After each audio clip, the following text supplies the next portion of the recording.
Welcome to the Motivate, Lead and Inspire podcast. My name is Hakeem Mr. Impact, and in these episodes we discuss the relevant challenges facing young people in the UK, which are initially aired on my Thursday evening radio show on colourfulradio.com. Be sure to visit www.facebook.com/Hakeem Mr. Impact, that's MR for Mr, where you'll find the rest of my podcasts. Have a great day. My name's Hakeem Mr. Impact, and this is MLI Jam, Thursday evening. We are now moving into the youth debate. Alongside myself, I have my co-host, Nana P. What's going on, Nana P? It's all spectacular. Spectacular, that's the sort of words we love to associate with. And then we have our studio guest for this week, who's going to enrich the conversation about young people. We have, I call her Evie. But you're going to introduce yourself. You can put your full princess title, yes? Indeed. So, it's good to be on air. My name is Ebele Nwangwu. Hakeem christened me Evie from the start. I think everyone in Impact calls me Evie. Yeah. It's nice. I like if you don't know Impact, by the way, anyone listening, Impact is the dance organization that's been running for 25 years and it's still going strong. And we pride ourselves on building fully functioning individuals. So, Evie, where do you come into all that? Yeah, so at school, I used to go to a secondary school in Essex, and we were a performing arts college, so we would take part in all sorts of big arts initiatives and stuff like that. So Big Dance 2010, I was doing my GCSE dance at the time, and we had this man just appear at the door, Hakeem Onibudo. Do you know the joke is when you said some man, I was like, who the hell? Okay. In like a blaze of lights. Okay. But it was mad because we were doing the big dance choreography and Hakeem came in to teach us. And basically my teacher selected 2 of us from school to be part of the project. And then we had lots of external people as well. There were people from I can't remember the school. I think Royal Boys School got involved. Right, okay. Lots of different people. Hakeem came in for a week. We were training every day, preparing to record all the choreography, because then a DVD would be made, shared with everybody in London, and they would all learn the dance from it. What year was this again? This is 2010. Wow. So this is a long 9 time years ago. One decade. I was 15. Yeah. Lovely, Evie. Can you just come closer to the microphone just for us so that everyone can hear every word you say? Thank you. But yeah, I remember at the end of the week, we went down to Sadler's Wells Theatre and did all the filming and stuff. And Sadler's Wells, I love, because even when I was at primary school, I used to play African drums. Okay. And we'd go and perform there because my school was in Islington. So it was it felt like I'd come full circle to come back. African drums, you kept that one quiet. Is Mum watching? Miss listening, by the way? My mum's at work. And she's at work? She'll listen to the podcast. We can send her the podcast. And sit there and clean her teeth and say, yes, that's my daughter. Anyway, yeah. So obviously Hakeem came in, did this massive project. I was all excited, ran home to my mum, Mum, wow, this different style of dance that I've not done properly before. There's this guy that's teaching it and he wants to train me. And my mum's like, dance? To do what? I was but mum, Really, was it like that? Yeah, she was like, no, you're doing your GCSEs. There's no dance involved here. Sorry. Oh, wow. Even to do GCSE dance in the first place was a big fight because she wanted me to do French and all this stuff. But she was like, okay, I've let you do GCSE dance. You focus on that, get your grades. And then afterwards, you can do what you want, basically. So I carried on studying, did GCSEs, ended up with all A's and A stars. So mum was happy. And then I think it was when I finished school. Hear that, Nana? A's and A stars. Yeah. No B. No pressure, my dear. B for backward. Sorry. Let's behave now. I'm just excited to have my family in the studio. You know what I'm saying? This is family business. Come on, anyway. It's true. It's actually true. This is the thing with Impact. So we were obviously FFI, fully functioning individuals. And it wasn't even just dance. It was you're being sculpted into the person you're going to become. So remember, if you were late for rehearsals, you'll come and you'll do 10 press-ups because why are you late? Yeah. And then we had people like Keanu, AD, they were just big brothers in the group as well. So big shout out to Keanu Wilson in Bristol. Shout out to AD somewhere in London doing his thing. Cycle. Yeah, cycle, innit? Cycle. Yeah. So yeah, where do I go from here? So you kind of were talking about the kind of already the initial I don't want to say friction because I don't want to disrespect your mum because your mum's a lovely person, but there was obviously not, your mum wasn't really seeing that as as an option in terms of you. So what happened from your point of view? Because I know I made the effort to keep in touch. I knew it was going to be a situation where it could be a good 2 years before you'll be allowed to dance. But I believe that to hang on that long and keep in touch with you and regularly send you a message to say how you're doing was important enough. What was going on in your side of things? It was really good because I think at that point I saw you not as a dance teacher, but as like a mentor, as a sponsor, as somebody that had my best interests at heart. So it was a case of, obviously we touch base every once in a while. And then I think when I got to A-levels, it was still kind of focusing on academics. So I think it was when I started uni that I had a bit more free time, and obviously you've gone past the major academic hurdles. And that's when I started kind of joining you guys for training. And I'd say for parents, especially I think for African parents that have maybe moved to this country as immigrants, for them they see education as a doorway and a pathway to success. It's like once you've read a book, nobody can take that knowledge from you. That's right. Once you've got your degree, you hold that. No one can say, oh, but you don't have XYZ. You hold it up as a certificate, it's paper, everybody can see you've achieved it. So I think for them, that's why the educational side is very important, and I completely agree. I really do think it's good to have that foundation. And even you, obviously you studied at uni, got all that done, but then so already I'm gonna start being controversial. So if I hadn't studied at uni, would you have looked at me differently? How would that have transposed even that information to your parents? Like, oh, this boy just jumps around and dances. Tell me. I think honestly it's one of those hoops that you jump through, and I think for them, it almost gave them a bit more hope. It's like, okay, actually, Ebele can go to uni and then she can do all the dance stuff later. For your parents? Yeah, I think so. Really? If you were just pure dance, then they would have been scared that you'd maybe like just drag me out of academics or da-da-da-da. Yeah. And it sounds wild, but I think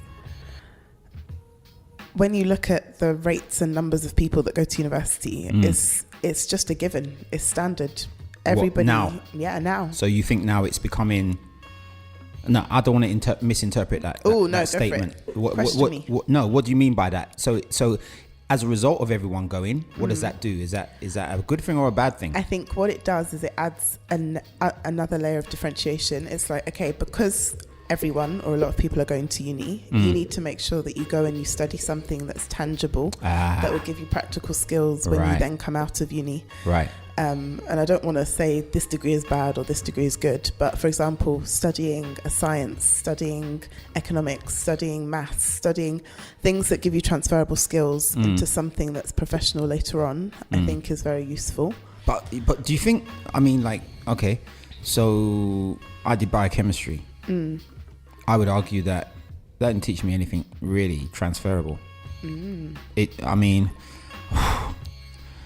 you spend a lot of time in a lab coat, spend a lot of time pouring things and getting measurements right.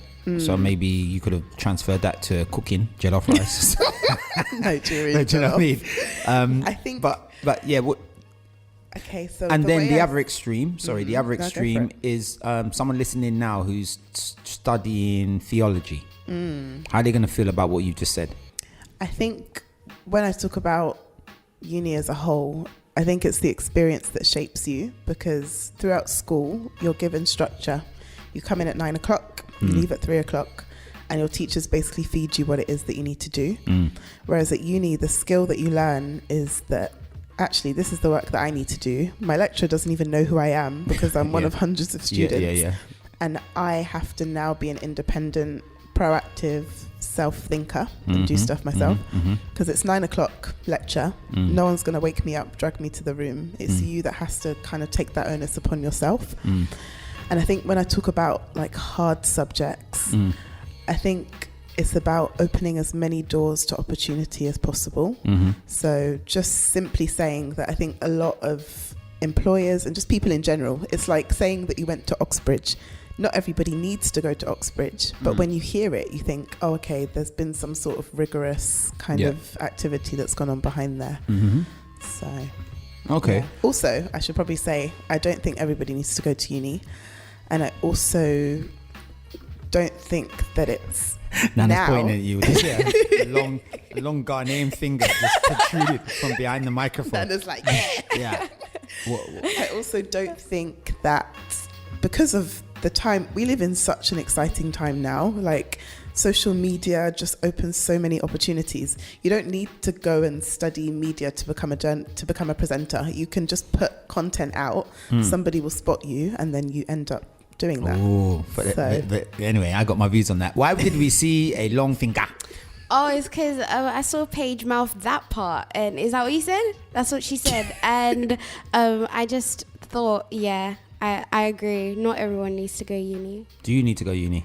I would like to, because I want to get the most out of life. But Okay. well, yeah. And you think it's important to go uni? I don't think it's mandatory per Whoa, se. big word but there. See, Wow. only the best on this show, yeah. Articulation, yeah. Mandatory, yeah, okay. Yeah, but yeah, I just, because I've visualized the word. You don't think before I it's say mandatory, but you think No. it will help you get the best. Yeah. Do you feel that if you don't go to uni, you'll always be thinking, what would it have been like? Yeah. Okay, Yeah, that's definitely. Also, I'm just going to be very straightforward. It sounds bad, but when you are, first of all, a woman in this society, second of all, you're black. Talk. Second of all, you're black. You're already at a disadvantage. And this is not 100%. me being jaded. This is data. So if you look at the statistics for gender pay gap is definitely Keep there. talking, man. Loud and clear, When please. you look at, now they're collecting stats for the ethnicity pay gap. You're already being paid less than your colleagues. So for me to then turn up to an office and be like, oh, I don't have a degree. I know all these other people do, but I don't. And then still try to close that pay gap. It's not going to happen. We at least need to start somewhere that's close. And Right. then Right. I want to carry on this conversation, but what I want to get into is okay. So after uni, you haven't really revealed what you're doing right now. Oh, it's true. You haven't revealed what you're doing, and obviously we're really proud of what you're doing. And we've had a few conversations, we've had a few meetups and conversations. So it'd be really, really interesting for Colourful listeners to hear where you are right now and your aspirations moving forward. So come back to you, Evie. Yeah, so uni. What did you study at uni? I studied economics. Raw. Big things. And this is the thing. So I wanted to study dentistry for a long time. Okay. Which is apt because I've had dental surgery today. But anyways. Yeah, I know. I was gonna say, I didn't want to say it live yet. I was gonna say could have done with that now. Yeah. So anyone listening out there, Evie literally had dental surgery today, so it was in the balance whether she'd even come in, speak on the microphone, but she's here. But anyway, moving on. You did economics instead. Yeah, and I think I chose economics because partly I was really interested in the development side of economics, so understanding how you develop countries, how you increase people's welfare and well-being, and then also because I loved businesses, like I wanted to understand how companies worked and what made a really good company. Okay, and then? So while I was at uni studying, I was obviously dancing with you, and then I was also trying to figure out what I was going to do career-wise as well. Remind me, where did you go, uni? City in Islington. Of course, you in London. Yeah, City in Islington. Yeah. Really? Yeah. For some reason, I thought you went to some big Oxford or something, Cambridge. Like, One day, soon come. Yeah, well, okay. To do PhD, doctor. Yeah, all that. But okay. So here's another question. Loads of questions. Do you have any regrets staying in London? No, because once I graduated, I moved abroad. So I kind of got that excitement of being away from home, but I was earning money as well. So okay, so jump to that next thing, yeah, the going abroad. 'Cause I still remember when you told me, my mouth just went bam, hit the ground. Go on, tell the viewers what happened between graduating and the next stage. Yeah, so basically while I was at uni, I was doing internships in investment banking, graduated, and then I got a job in private wealth management in Abu Dhabi. Wow. So I was in Malta for 1 month for training, and then like moved to the Middle East. And it's funny because when you say Middle East, everyone's like, oh my gosh, how are you going to go to church? Are you going to have to be covered up all the time? Yeah. But Abu Dhabi, I think basically there's a spectrum of countries in the Middle East. Abu Dhabi is very liberal, and then you've got maybe like Saudi at the other end. Okay. That's very sort of strict. But yeah, I think uni in London is expensive. You'll move out and you spend all your money, and I think if you do it, maybe do it for 1 year, but not for the whole 3 years. But yeah, I got the opportunity to work and live in just a beautiful different country. And I think... But you're really underselling it, because I still remember it was such a big thing. I still remember when you told me, like, I can't remember if you told me on the day when we met up, or if you told me before and I said, right, you need to come and see me. But I still remember going... It was really funny because I felt like... I kind of felt a responsibility, like... Not like you wouldn't have checked this out and you wouldn't have spoken to mum and all that. But I was like, I was really questioning you, wasn't I? I was like... And it's funny because when I was there, I got to dance. Like, it opened more doors in terms of owning dance for myself and putting on a business hat when thinking about dance. Okay. Because for me, it's always been a passion. Because you were teaching and stuff out there, innit? I was teaching. Making big tax-free money. Yes. It was funny. I really wanted to teach, and people knew that I danced. They were like, oh, do you do classes? And I was like, I don't, but like maybe I should. Yeah. So I partnered with, it was a kids center, right? But they had a studio. So it was a case of parents could drop their kids in the kids center to play, and then the parents could come in and dance. Yep. So I charged per class, and I built like a really good community. Paige is looking at me like, you know what? Ban London. Let's just go to Abu Dhabi. No. We're all good with London. Yeah. Okay. And after that, you came back. You came back a bit quicker than you thought you were going to come back. Yeah, that's the thing. So when I moved, I didn't really have a timeline. I thought, okay, I could go out there forever. I could go out there for a year. Like, it could be anything in between. So, what did mum say when you said you're going out? She collapsed on the floor. Is it? No, I'm joking. Virtually. Right. But yeah, my parents, bless them, they understood, because obviously I'd been at home. They understood. Forever long. Okay. So were you scared to tell them? Tell the truth. Was I scared to tell them? No, I was happy and excited to tell them. But when I actually left, so when I was on the flight out to Abu Dhabi, I cried on the plane. Why? Why did you cry? I think there's always that fear of the unknown. Like, once you've committed to something, it's like, yeah, I'm doing it. But then when you're on the plane, it's like, oh wow, I'm actually doing it. And you're there by yourself, and it's just crazy. But then once you land and you just get into the swing of life, everything just happens and you get on. Amazing. What do you think of that story, Nana? It's incredible. A really incredible story. Like, did you learn any new culture from where you went, or had to learn language adaptations, anything like that? I think the interesting thing about the UAE is that 90% of its population are expats. So they're from Australia. 90%? 90%. Wow. And only 10% is local UAE, Emirati. United Arab Emirates. Emirates, yeah. So it's made up of the seven states. You said you're in Abu Dhabi. Is that the same? Yes, Abu Dhabi is one of the 7 states within it. So you've got Abu Dhabi, Ras Al Khaimah. Right. Different states that make up the country. So the thing with the UAE is you never really become a citizen. Right. It's, even if you marry an Emirati person, you don't have that citizenship. Emirati, I like that one. Who did you marry? An Emirati. But I think what I'd advise to young people, this is the takeaway from this, is that you should definitely live, work, study somewhere abroad, because it just broadens your horizons, and also it kind of confirms who you are as a person, because there's certain things, like for me, my faith is very important.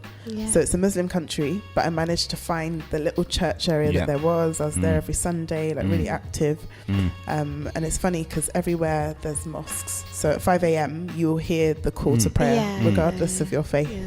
So definitely live abroad. Yeah. What do you think about that, Nana? Yeah, I think I just realized kind of how similar we are in a way, because who, you two? Yeah. What did I say? Like, because that's basically all of the aims I wanted to do. Like, I was talking to my mom the other day about like studying abroad or being an exchange student, and just, you know, getting to know myself in that aspect. So interesting to hear it. I think what would be really good if for it to really work organically, more than me to try and put it out there, even though I'm going to put it out there, is that you definitely two stay in touch, and you bug her. She's busy. She's busy. We bug her and you say, you know what, this is what I'm feeling right now. This is, I don't know what to do. I don't know, because you're going to have those decisions as well. Being Miss Proactive Nana P that you are, you're going to have those decisions, and sometimes those decisions are the hard ones. Like, you know, you long for such a long time to get an opportunity, like the opportunity you had to go abroad, and then all of a sudden it presents itself, and then you start asking yourself a question, but am I ready? Yeah. Should I take this? You know what I mean? And then that's when you have to really dig deep, go internal, and think and try and analyze who you are. And also those are the important times when you have people around you, and obviously family will advise you, but to have some people who maybe have been through an experience similar, or at least who are open-minded. Use the word sponsor as well, mentor. These kind of people around you are going to say, well, this is how I see it, but ultimately they're not going to tell you what to do, but they're going to give you some sort of direction as to how you're going to make your decision.